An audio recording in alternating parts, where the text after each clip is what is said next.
Good morning, everyone. I've had a project on my mind for many years now. I've got lots of things ready for it, but I just haven't got started. The reason I haven't got started is because I'm scared of ruining it. It's not a quilt, it's not a stuffed toy, it's not a bag, it's not anything like that. I want to create a memory roll. I love my family history. Mainly the very strong women in my family who have influenced me greatly, which is my mum and my two nans. Nanny Maud and Nanny Daisy, and my mum. All of them were incredibly strong. All of them faced tough times, and all of them pulled themselves through it while bringing up a family and just making life work, really. And years and years ago, I managed to find these old vintage bobbins from the mills, 3 of them. And I thought, 3 of them, I've got 3 wonderful women in my life who need honouring. I'm going to make fabric rolls, memory rolls, one for each of them, because I know a lot of their stories and their history, and I talk to my daughter about them all the time, and anyone else who sits still long enough to listen. But it's just my voice, and I don't want them forgotten. So I thought, my daughter's always saying to me, "Mum, you should write a book. You should put it all in a book." I don't think I am a writer, and I don't know. I think once I got going, it would all flow, but I don't know how to get going. So, yeah, so I thought, what can I do? And I thought, yeah, I can make memory rolls, because they will stay forever. And because of the nature of them, if they discolour slightly over the years, I think it will just add to the beauty of them, if I can pull it off. And that's my stumbling block, because as much as I love vintage looking things and, you know, that sort of mishmash of bits, I don't think I'm very good at it. Years and years ago, far more years than I can remember, I met a friend through scrapbooking. I used to do scrapbooking, and her name was Shan, and she's an amazing artist, and she's now also an author, but she used to design her own scrapbook papers, and they all had that vintagey feel, and they were wonderful. And she's the sort of person that she can, you know, make up a layout, and she'll like, oh, tear a bit of thing off there and add that, and there's an old ticket stub, and there's a bit of lace, and there's a bit of this and bit of that, and it looks amazing. And then when I would try to do it, it just looked like I'd emptied a box of junk out on the table. I just couldn't pull it off like her. But I'm like, does it really matter? If I do this and it looks a bit of a dog's dinner, does it really matter? No, it doesn't, because the important thing is getting the stories and the memories onto that roll, because I want that roll to encompass each woman. So I've just got to go for it. And these bobbins, they sit on my windowsill out here, and every day when I come out and sew, I look at them and I just think, I must do that, and I keep putting it off, just because a fear of not doing it well enough, I suppose. But why am I doing it? I'm doing it for me, because I want to pass on the loveliness of these women, And I'm doing it for my daughter. She's got something tangible. She doesn't always have to recall it from memory. I won't get everything on there, obviously, but the main points about them will get on there. So she will have something tangible that she can look through. And that she can also, her boys will ask, what's this about, Mummy? And she'll be able to tell them and talk about these wonderful women. So I have got to, I'm going to try and push myself to do it. And what has helped me, or what will help me, is I got this wonderful book, Stitch Memories by Tilly Rose. I love Tilly Rose's stuff, but this is what I imagine. All this beautiful hand stitching, all these extra bits. So I got the book. I've been reading through it. I haven't even got to the projects she's got listed.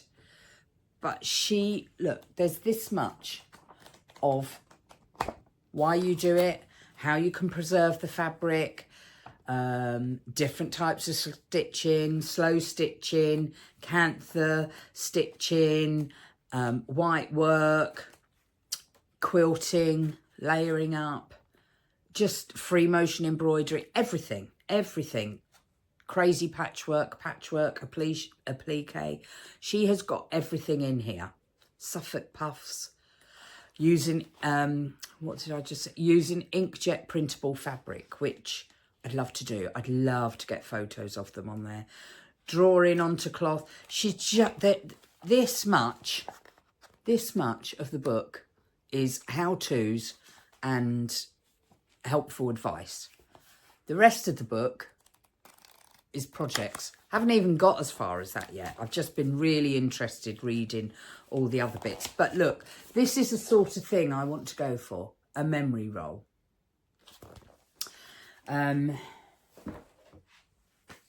I say, I got these 3 wonderful women. My Nanny Maud was my mum's mum, and she passed away when I was 7. But she was huge in my life. She was my everything. Still is. I still recall her fondly.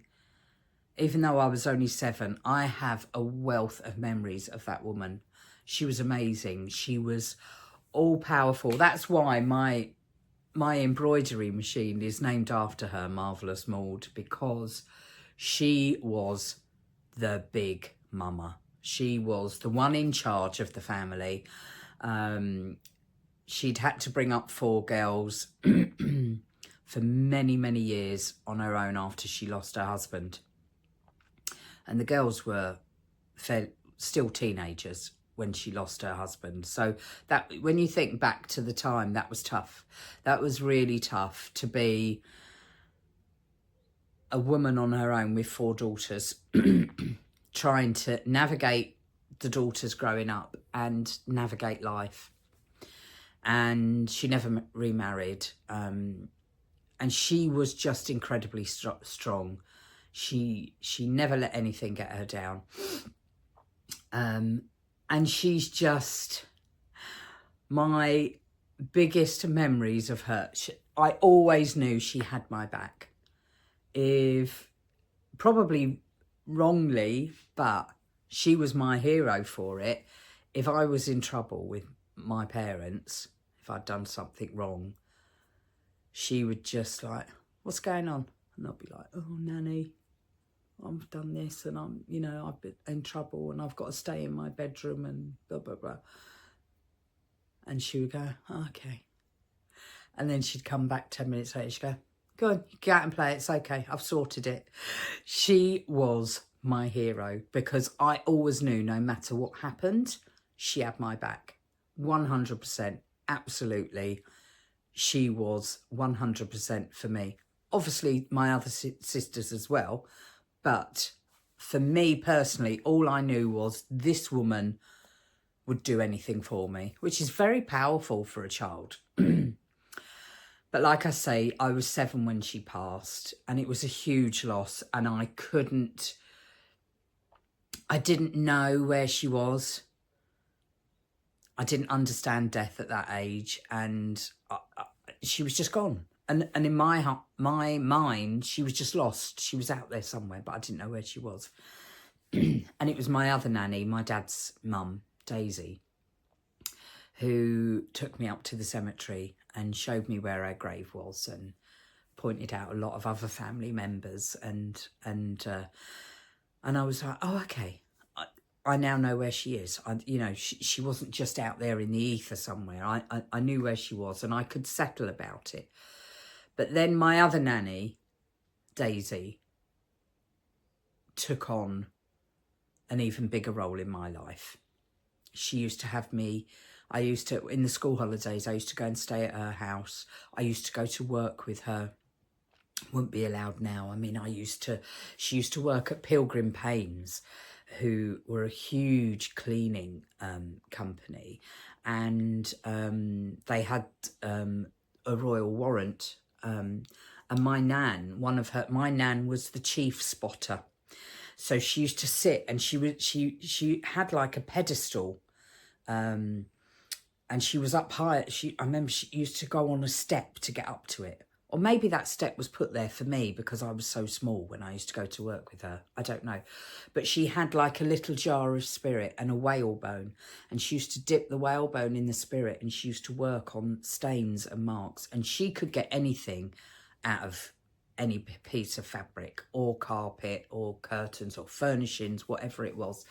And she used to have to go to Buckingham Palace and Windsor Castle to get stains out of carpets and things.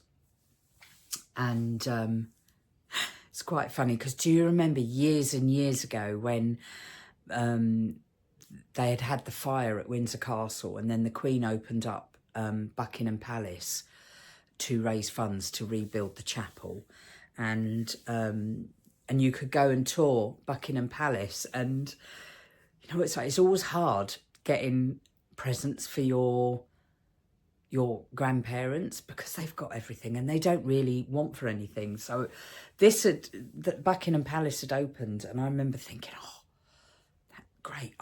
My nan loved the royal family and loved the history of our country, and she just grew up in those times where it was very important. And I remember saying to her, oh, Nan, Buckingham Palace is open now. Would you like me to get tickets? I'll take you for your birthday.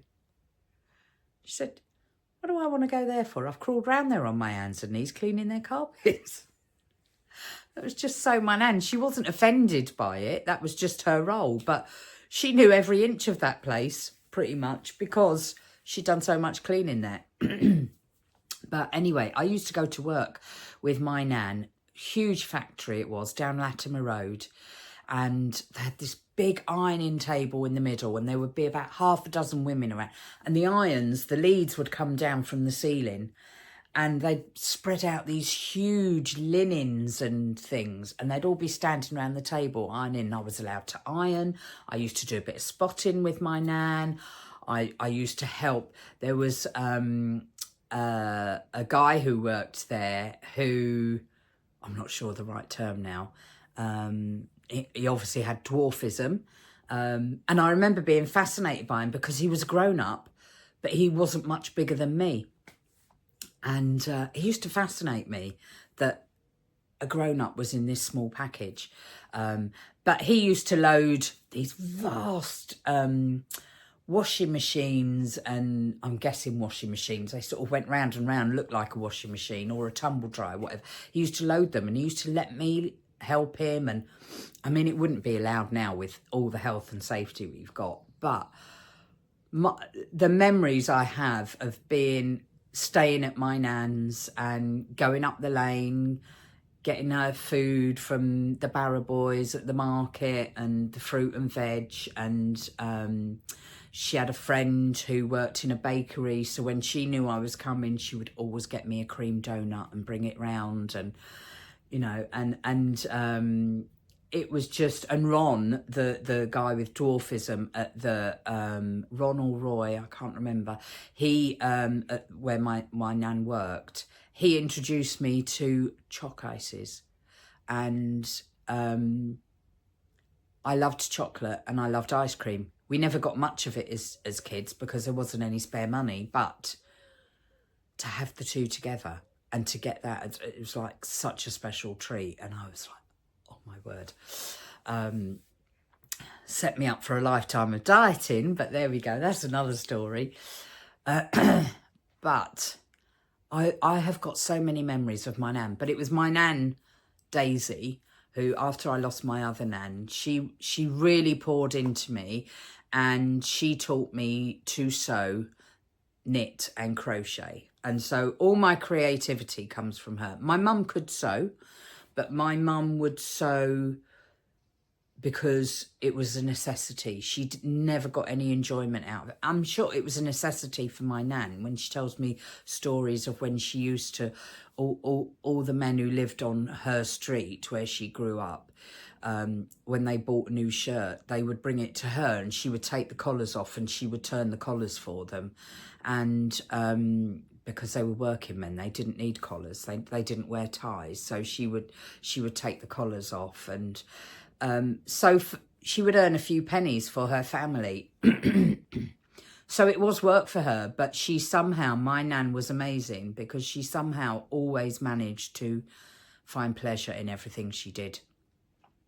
And so my mum had 3 young children and sewed some of our clothes because she couldn't always afford to buy us new clothes. So it was a chore for her. She saw sewing as a chore. She never got pleasure from it. But my nan passed on the pleasure side to me, and she taught me enough to get me going. And we often would make things jointly. So I remember I'd found this beautiful sort of mohair cardigan. It was more like a coat. And I said, oh, Nan, I really like that. Do you think I'll be able to knit it? And she went, yeah, of course you will. And so she did the sleeves for me. I did the back and the 2 fronts, and she did the sleeves. And then she helped me sew it together, and then she put a yoke on all around. And so we would often do things together, and it was a joyous thing to do. I just love spending time with her. She used to have an old biscuit tin that was full of buttons because she never threw anything away. She would darn things, she would patch things, she would, as people back then did, she would make good anything that was wearing out. But when the time came that you couldn't salvage it anymore, she would strip the zips off, she would strip all the buttons off. Anything that could be used in the future, she would keep. So she had a jar full of zips, and she had an old biscuit tin that was full of buttons. And I spent hours sorting through the buttons. I would put them in colours, and I would put them in sizes, and I would just play. And I just loved the noise of running your fingers through a big tin of buttons. It was amazing. But these are all... I mean, there's so much in my head about my nans that I want it somewhere. I want it recorded somewhere. And my mum,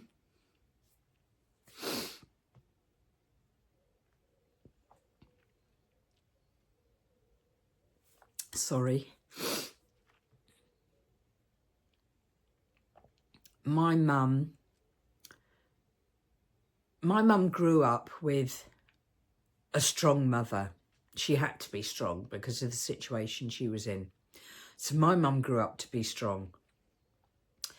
And she had to be strong when she lost her mum because she had 3 children. One of them was only 6 months old. And that's where my other nan stepped in, and she said to her, I will never replace your mum. But as far as I'm concerned, I'm your mum and you're my daughter, and I'm here for you. And she'd also had to be strong through her life because she lost her husband when my dad was about 10. And she'd had to do it all on her own. And so she had a very quiet strength to her. Nanny Maud was she was strong, but you knew she was strong. She let you know she was strong, and she let you know what was what. Whereas my Nan Daisy was a quiet strength, and you'd never always realise just how strong she had been until after it was all over, and you look back and thought, wow, how amazing she got through that. So they were both strong, but they showed it differently, and they were the two big influences on my mum. And my mum had to grow up strong. Life wasn't easy for her. You know, they were, as a lot of families were back then. You know, you had to count to every last half penny in your pay packet to pay the bills and make things work. So it was always, I'm sure there was always an underlying worry. Did she have enough money for food that week? Could she pay the bills? She's got 3 daughters who are growing and, you know, need new clothes. And luckily we had older cousins, so their clothes would come down. Usually by the time they got to me, they were on their last legs. So when they couldn't be passed on any further down the family. So my cousin, I had 2 girl cousins, Debbie and Lisa, and then my younger sister, Paula. So Debbie would then get the new set, and then it would be passed down to Paula and Lisa. But that's what we did. That's how we managed. But my mum was incredibly strong. My mum was incredibly strong, especially when she got ill. At the end, she got a brain tumour, and it was very sudden, and there was nothing that could be done apart from palliative care.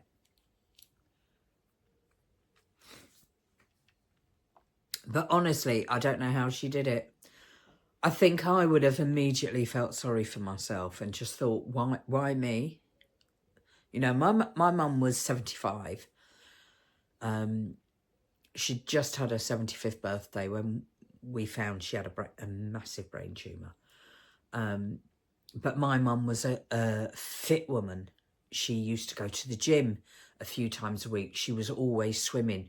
She never stopped. We used to call her the popper-inner, because she would pop here, there and everywhere. She would never tell you she was coming. She would just, every day she would go out, she'd pop it. She had 3 sisters who lived within a stone's throw from her. So she would pop into each of those. She'd pop into friends. She'd pop into her daughters. She'd just pop. She was always popping here, there and everywhere. She never stopped. She was always on the go. Walking the dogs, you know, just everything. She just popped up here, there and everywhere. She was always on the go. And then suddenly she got this massive brain tumour, and within 2 weeks she couldn't be left alone, because she couldn't trust, well, we couldn't trust her own judgment, because the pressure on her brain was making her do odd things. So she always had to be supervised. And from the time they discovered the brain tumour, it was only 69 days before we lost her. But in that time, that first 2 weeks, when she was able to, she cleaned the house from top to bottom. She put everything in order. She went out and bought everybody's birthday cards for the year and wrote everybody's birthday cards, so everyone would have a card from her that year, because she knew she didn't have long. And I just think the strength that takes to face that, to absorb that news, which was very shocking and very sudden, to absorb the news and then to just get on and not feel sorry for yourself and make sure everyone else around her was okay. That was her main thing, as long as you're okay.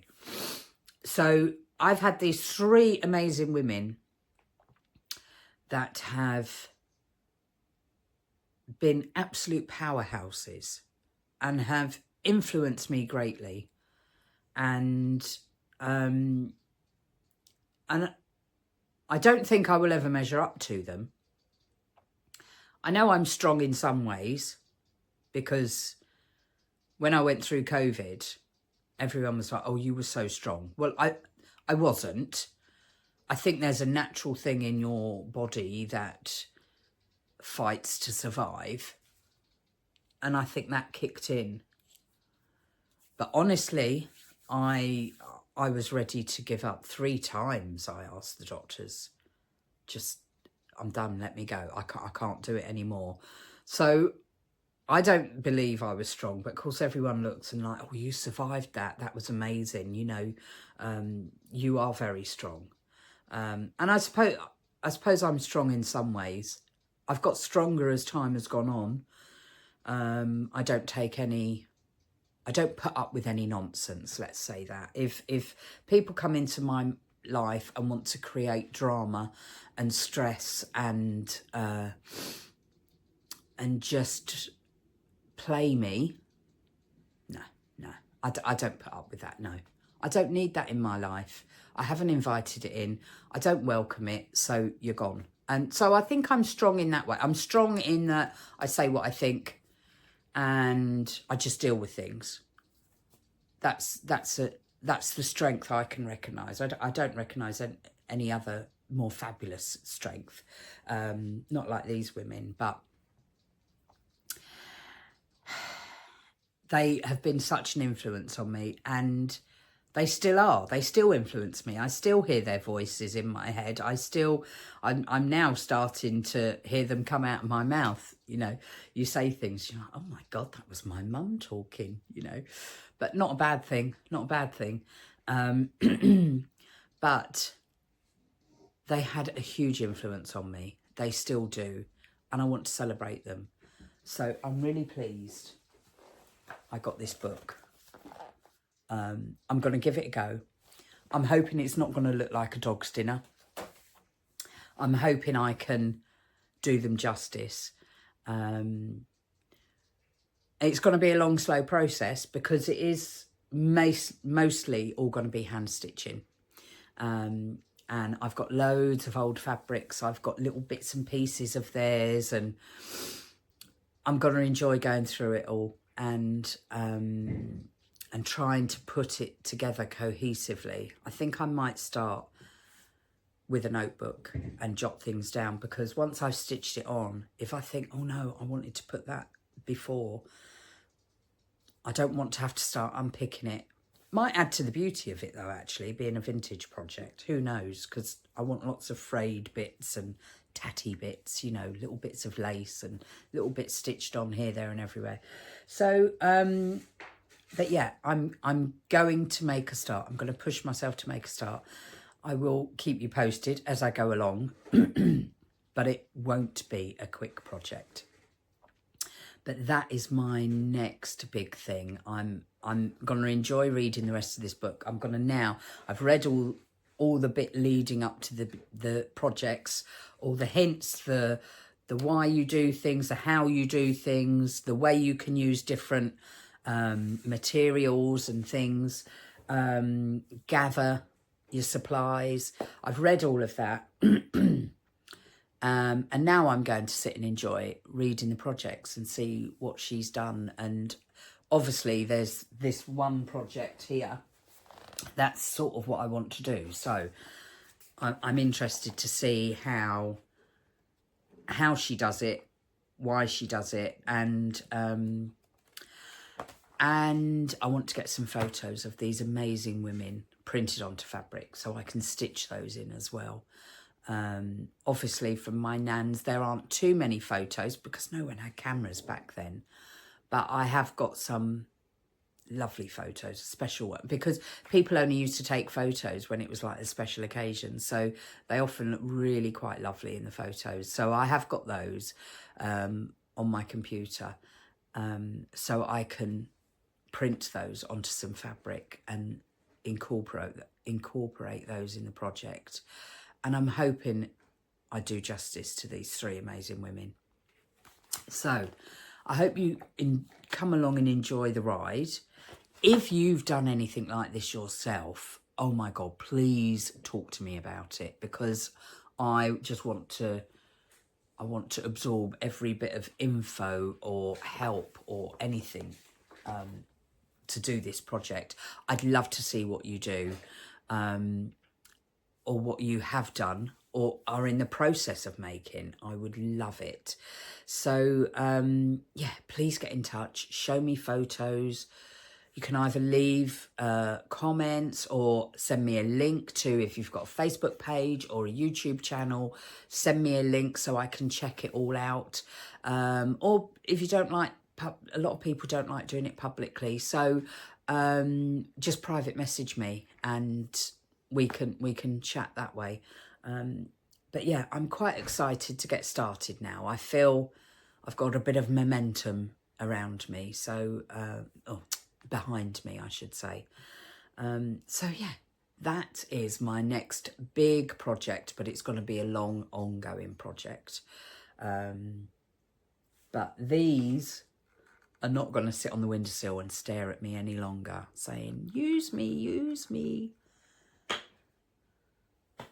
I've got to do it. I've said it now. I've put it out here. It's out there for anyone who cares to watch this. You all know. So I've got to do it, haven't I? Got no choice now. But anyway, that's my little bit of news for this week. Let's see how we go. I will speak to you soon. Take care, everybody. Happy sewing and take care of yourselves. Bye.